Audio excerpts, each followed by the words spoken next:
सदस्य 20 दराने एका रकमेची दामतिप्पट होण्यास किती वर्ष लागतील? प्रश्नचिन्ह आहे. पर्याय 10, 12, 15, 8 असे आपल्याला पर्याय दिलेले आहेत आणि आपल्याला मुदत काढायची आहे. आता पहिल्यांदा हे समजून घ्यायचं आहे, रकमेची दामतिप्पट म्हणजे रक्कम म्हणजेच काय असणार आहे? मुद्दल. मग आपण थोड्या वेळासाठी इतर मुद्दल आपल्याला काहीच दिलं नाही, आपण थोड्या वेळासाठी ते मुद्दल काय करू? 100 रुपये मानू. जर आपलं मुद्दल 100 रुपये असेल तर आपल्याला एका ठराविक मुदतीनंतर ते किती मिळणार आहेत? तिप्पट म्हणजे 300 मिळणार आहेत. होते आपले 100 पण मिळणार आहेत किती? 300. म्हणजे वाढले किती रे? 200. हे वाढलेले 200 म्हणजेच काय आहे? व्याज आहे. वाढलेले 200 म्हणजेच काय आहे? व्याज आहे. मग आता बघा, आपल्याला व्याज माहित झालं. किती आहे व्याज आपलं?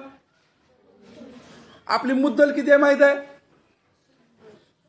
व्याजाचा दर माहित आपल्याला. मग आपल्याला माहित नाही फक्त काय? मुदत. आपण ते काढू शकतो का नाही सरळ व्याजाच्या सूत्रात? या किमतीवरून सरळ व्याजाच्या सूत्रात आपण शिकलो होतो.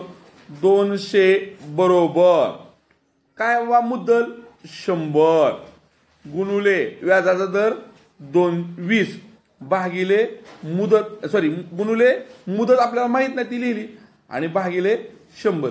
या 100ला हे 100 गेले. 200 बरोबर काय उरलं? 20 गुणिले मुदत. आपल्याला किंमत काढायची आहे मुदतीची, म्हणजे बरोबर चिन्हाच्या इकडे आपण फक्त मुदत ठेवली. हे 20 आपल्याला बरोबर चिन्हाच्या इकडे आणायचं आहे. म्हणजे ते काय होईल?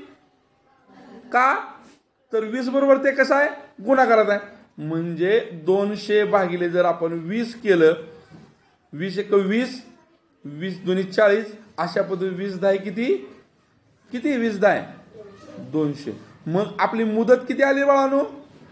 10 वर्ष आली. हाय का? मग 10 पर्याय आपल्याला किती नंबरला आहे? 1 नंबरलाच आहे. आलं लक्षात?